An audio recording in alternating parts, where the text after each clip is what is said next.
আসসালামু আলাইকুম প্রিয় দর্শক, দেশের রাজনীতি নিয়ে আজ একটু কথা বলবো। বেগম খালেদা জিয়ার মৃত্যু দাফন নিয়ে ওই আবহাওয়াটা কিন্তু এখনো আছে, মানুষের মধ্যে সেই শোকটা এখনো আছে। কিন্তু তারপরেও অবধারিতভাবে যে প্রসঙ্গটা বারবার আসছে সেটা হলো নির্বাচন। 12 তারিখে নির্বাচন হবে, ফেব্রুয়ারির, মানে আগামী মাসের 12 তারিখে। সেই হিসাবে ঠিক 1 মাস 11 দিন বাকি আছে। 1 মাস 11 দিন পরে আমরা একটা সরকার পাবো, নতুন সরকার। এই অন্তর্বর্তীকালীন সরকারের যে গুমোট একটা শাসন, তার সম্ভবত একটা অবসান ঘটবে। আমরা এমন একটা সরকার পাবো যার কাছে আমরা জবাবদিহিতার কথা বলতে পারবো। যে কোনো কিছু খারাপ করলে আমরা তাকে প্রশ্ন করতে পারবো, যেটা নাকি এই সরকারের কাছে আমরা পারতাম না। তাদের কোনো জবাবদিহিতা ছিল না। আবার অনেক কিছু করা ম্যান্ডেট ছিল বলে তারা দাবি করতো, সব কিছু করা ম্যান্ডেট ছিল বলে তারা দাবি করতো। যাই হোক, সেটা তো আমাদের জন্য একটা, আমি মনে করবো একটা দুঃস্বপ্ন ছিল আমাদের। দুঃস্বপ্ন আজকে দেখলাম যে বিভিন্ন মানবাধিকার সংস্থাগুলো একটা হিসেব দিল, সেটা নিয়ে কালকে নয় পরবর্তী কোনো এক সময় আলাপ করব। যে অন্য একটা সময়ে যে সরকারকে আমরা বিতাড়িত করেছিলাম, আওয়ামী লীগ সরকারকে, সেই সময়ে যত লোকের বিচার বহির্ভূত মৃত্যু হতো অথবা হয়েছিল, অথবা মবের মাধ্যমে যত লোক মারা গিয়েছিল, তার চেয়ে অনেক বেশি লোক কিন্তু এই 2025 সালে মারা গেছে শান্তিতে নোবেল পাওয়া ডক্টর ইউনূসের আমলে। এক ভয়ঙ্কর দৃশ্য। যাক, সে আলোচনায় আমি আপাতত যাচ্ছি না, কারণ আমি এখন একটু রাজনীতি এবং নির্বাচন নিয়ে কথা বলতে চাই। দেখুন, বেগম খালেদা জিয়ার যে জানাজা হলো, শেষকৃত্য বলি আমি যদি এটাকে, কারণ হিন্দুরা তো জানাজা অংশ নিতে পারে না।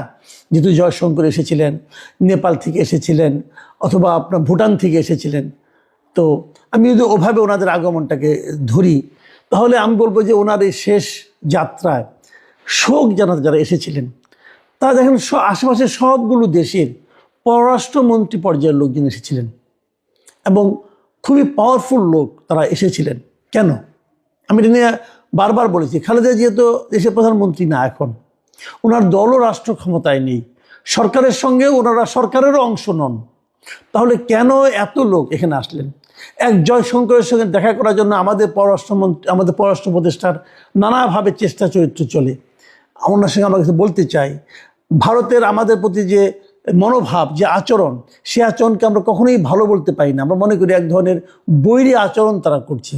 ঠিক সেই সময়ে সেই মানসিকতা যখন তারা প্রকাশ করছে একের পর এক, সেই সময়ে জয়শঙ্কর ভারতের বিমান বাহিনীর একটা বিমান নিয়ে অল্প সময়ের জন্য হলেও এসে শোক প্রকাশ করা, ভারতীয় সরকারের শোক বার্তা তারেক রহমানের হাতে পৌঁছে দেওয়া, এবং উনি চলে গেলেন। যাওয়ার আগে উনি আমাদের প্রধান উপদেষ্টার সঙ্গেও দেখা করতে চাইলেন না, অথবা পররাষ্ট্র উপদেষ্টার সঙ্গেও দেখা করলেন না। তাহলে এগুলো কি ইঙ্গিত করে? আমার মনে হয় ইঙ্গিত যেটা করে সেটা আপনারা যদি খুব ঠান্ডা মাথায় চিন্তা করেন, ভারত কিন্তু আগেও বারবার বলেছে যে আমরা অবশ্যই একটা নির্বাচিত সরকারের সঙ্গে সম্পর্ক রাখতে চাই। মানে ডক্টর ইউনূস সরকারকে তারা শুরু থেকেই মেনে নিতে পারছিল না, এবং মেনে না নেওয়ার তাদের যে সিদ্ধান্তটা, তারা সেখান থেকে সরেও নি, অটুট আছে ওখানেই। এবং তারা বলছে আমরা একটা নির্বাচিত সরকারের সঙ্গে সম্পর্ক করব। এখন নির্বাচনের আগে নির্বাচনে অংশ নেওয়া অনেকগুলি রাজনৈতিক দল আছে। সেই দলের মধ্যে একটি দলের সঙ্গে যে সম্পর্কটা ওনারা দেখালেন, তার মানে ওনারা কি ধরেই নিয়েছেন যে বিএনপি আগামীতে ক্ষমতায় আসছে? এটা যদি ধরে নেন তাহলে খুব একটা ভুল হবে বলে আমি মনে করি না। কারণ এটাও তো ঠিক, আমরা দেখেছিলাম এর আগে সারা দেশে রাজনৈতিক নানা রকম কর্মকাণ্ডের মাধ্যমে বিএনপি কিন্তু সাধারণ মানুষের কাছ থেকে একটু ডিটাচড হয়ে গিয়েছিল। বিএনপি নামে কিছু বদনাম হয়েছিল প্রত্যন্ত অঞ্চলে, গ্রামাঞ্চলে, রুট লেভেলে। সেখানে কিছুটা এগিয়ে গিয়েছিল জামাতে ইসলাম।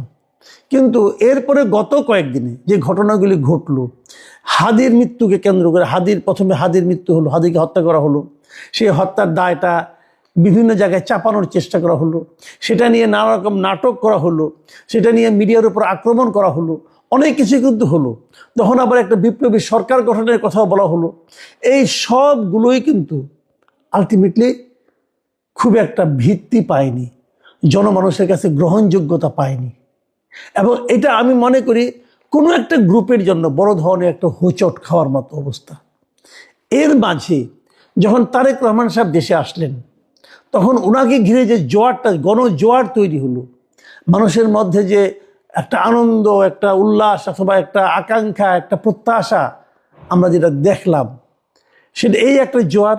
এবং তার কদিন পরেই বেগম খালেদা জিয়ার মৃত্যুকে কেন্দ্র করে, ওনার জানাজাকে কেন্দ্র করে যে আরেকটা জোয়ার, যার সঙ্গে সহানুভূতি, ভালোবাসা মিশ্রিত জোয়ার, এই দুই জোয়ারে আমার কাছে কেন যেন মনে হয় জামাত এবং অন্যান্য দল এতদিন ধরে সারা দেশে যে একটা শক্ত ভিত্তি তৈরি করার চেষ্টা করেছিল, সম্ভবত সেই ভিত্তির একেবারে ভিত্তি মূলে একটা বড় ধরনের আঘাত এসেছে এবং তাদের সেই ভিত্তি সম্ভবত একটু নড়বড়ে হয়ে গেছে।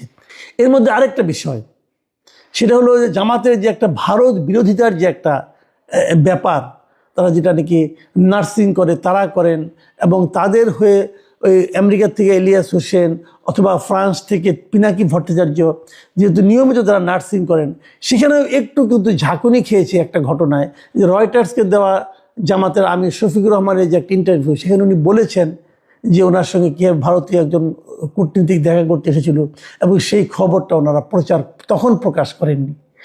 এটার সঙ্গে অনেকে আবার জিএম কাদেরের ওই আগের আগে গত নির্বাচনের আগে যে আপনার 23 সালে যে ঘটনাটা, যে ভারত থেকে দেখা করে আসছেন, ওনাদের অনুমতি ছাড়া প্রকাশ করতে পারছেন না, ওই যে মেরুদণ্ডহীন একটা বক্তব্য উনি রেখেছিলেন, তার সঙ্গে অনেকে মিল খুঁজে পান। আমি অবশ্য অতটা পাই না এই কারণে এখানে তো জামাতের আমি নিজেই সেটাকে কিন্তু আবার পরবর্তী সময় রয়টার্সকে ডিসক্লোজ করেছেন, উনি যেটা গোপন রাখেননি আসলে, সেই হিসেবে আছে। কিন্তু মানুষের মনে কিন্তু ওই যে প্রশ্নটা, যে ভারতের ব্যাপারে যে একটা আপোষহীন মনোভাব জামাতের থাকতো অথবা আছে বলে মনে করা, সেখানে কিন্তু একটু হলো চিট ধরেছে। এই জিনিসটা কিন্তু মানুষের মধ্যে আছে। আবার তারপরে ভারতের পররাষ্ট্রমন্ত্রী সেখানে দেখা করে যাচ্ছে, এবং পাকিস্তানের স্পিকার এসেছিলেন খালেদা জিয়ার এই উপলক্ষে। এই ইস্যুগুলি কিন্তু নানা ধরনের চিন্তায় মানুষকে আগামী নির্বাচনে যদি ভারত এবং পাকিস্তান ওরা কী ভূমিকা রাখবে এটা কিন্তু ইম্পর্টেন্ট না। ইম্পর্টেন্ট হলো জনগণ কার উপর ভরসা রাখবে। জনগণ এই আচরণে মনে হচ্ছে যে এরা বোধহয় ভাবছে যে জনগণ বোধহয় বিএনপির উপর ভরসা রাখবে। যদি বিএনপির উপর ভরসা রাখে, সেক্ষেত্রে বিএনপির পররাষ্ট্রনীতি কী হবে সেটা নিয়ে কিন্তু ওই দেশগুলো, ওই আমাদের পার্শ্ববর্তী দেশগুলো, তারা কিন্তু চিন্তা করছে। তার মানে তারা গুরুত্ব দিচ্ছে। এখন নির্বাচনের পর হয়তো আমরা দেখতে পারবো সেই গুরুত্বের কথা কি হয়। এখন সামনে নির্বাচন আসলে কি হবে, আমি সেই কথাটা একটু বলতে চাই ছোট করে। দেখুন, এর মধ্যে দুটো পোলারাইজেশন কিন্তু আমরা দেখতে পাচ্ছি, স্পষ্ট দুটো বিভাজন।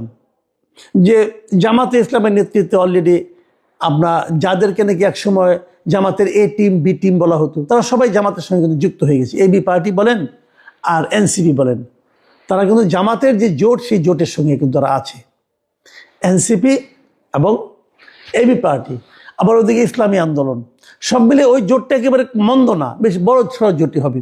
কিন্তু জোটের নামে যতটা বড়, ভোটে কি ততটা বড় হবে, এটাও কিন্তু প্রশ্ন। এনসিপির যাদেরকে প্রগতিশীল হিসেবে বিবেচনা করা হতো, তারা কিন্তু এনসিপি ছেড়ে চলে আসছে। কেউ কেউ স্বতন্ত্র নির্বাচন করছে, আর সময়ের অভাবে অনেকে এই সাহস করতে পারে নাই। কারণ স্বতন্ত্র নির্বাচনটা তো এখন কঠিন ব্যাপার হয়ে গেছে, কাজে অনেকে হয়তো নির্বাচন করতেও পারছে না। কিন্তু এরকম একটা সিচুয়েশন কিন্তু পরিণত হয়েছে। এখন প্রশ্নটা হচ্ছে যে বিএনপির দিকে কে আছে, বিএনপিতে পোলারাইজেশন। এখানে ইন্টারেস্টিং একটা জিনিস আমরা লক্ষ্য করেছি, সেটা হলো বিএনপির সঙ্গে বিভিন্ন দলের যে অবস্থান, সেই অবস্থানে অনেকেই বিএনপিতে বিলীন হয়ে গেছে। সংখ্যা কিন্তু খুব বেশি নেই। আমি তো দেখতেছি একমাত্র আপনার বাংলাদেশ বিজেপি, যেটা বাংলাদেশ জাতীয় পার্টি, যেটা ব্যারিস্টার পার্থের যে এটা, উনি তো ওনার প্রতীক নিয়ে নির্বাচন করছে, উনি বিএনপিতে জয়েন করেন নাই। আবার অনেকে এলডিপির থেকে একজন, অথবা ববি হাজ্জাজ, আবার ওইদিকে নূরের সাধারণ সম্পাদক যিনি আছেন রাশেদ খান, এরা তো বিএনপিতে যোগ দিয়ে ধানের শীষ নিয়ে নির্বাচন করছেন। কাজে এখানে কিন্তু আমরা দেখছি যে বিএনপিটাই বড় হচ্ছে, তারা বিএনপিতে তারা বাইরের লোক পাচ্ছে, তারা বিএনপিতে যোগ দিচ্ছে। এই জায়গাটাও কিন্তু আমি মনে করি সিগনিফিকেন্ট। এই আলোচনায় যে আলোচনাটা করে আমি শেষ করতে চাই, দেখুন এনসিপির যে আমি এটাকে অধোবতনী বলবো। এনসিপি শুরু থেকেই দেখেন, যারা যেভাবে আন্দোলন করেছিল সংস্কারের নামে, নানা রকম যে কোনো একটা ইস্যু হলে তারা একটা ইস্যু দাঁড় করে বলতে এটা করতে হবে, এটা করতে হবে, সংস্কার করতে হবে, সংস্কারের জন্য জুলাই সনদ করতে হবে, কত কিছু তারা করলো। এখন তারা সব ভুলে গেছে, কিন্তু এখন ওগুলো নিয়ে আলোচনা হচ্ছে না। আচ্ছা একটা কথা বলেন, আমি যে কথাটা বলে শেষ করতে চাই আর কি, আমার কাছে খুব হাসিও লাগে, রহস্যও লাগে, আমি বুঝি না জিনিসটা কি। এই মানে বাচ্চা বাচ্চা ছেলেমেয়েরা এরা এখানে একত্রিত হয়েছিল, চিৎকার চেঁচামেচি শুনতাম, কিন্তু ঠান্ডা মাথায় কোনো চিন্তা দেখতাম না। ভাবেন তো একটা কথা, সংস্কারের যে মূল বিষয়টা, যেটার উপর ভিত্তি করে একটা গণভোটও হবে ইলেকশনের সঙ্গে, সেটা কি? জুলাই সনদ। জুলাই সনদে কি এনসিপি সিগনেচার করছে? একবার ভাবুন তো, পেয়েছেন কোথাও? মনে করতে পারেন তখন জুলাই সনদে একটা অজুহাত তারা সিগনেচার করলো না, পরে কি তারা কখনো সিগনেচার করেছে জুলাই সনদে? আমি তো কোথাও দেখি নাই ভাই। তাহলে আগামী নির্বাচনে যখন এই জুলাই সনদের উপর যখন গণভোট হবে, তখন এনসিপির অবস্থানটা কি দাঁড়াবে? এদের ভোট কত আছে এটা হয়তো আগামী নির্বাচনে দেখতে পারবেন আপনারা। আমার খুব আশা ছিল যে ঢাকা 10-এ যদি আসিফ মাহমুদ সজীব ভাই ইলেকশন করতেন, আমি দেখতাম কত ভোট পান। উনি আগে বুঝতে পারছেন নির্বাচনের শখ ওনার উঠে গেছে, টাকা পয়সা যা ইনকাম করছেন ওরা খরচ করতে চান না আর কি। যাই হোক, ভালো, এটাও ভালো। মানে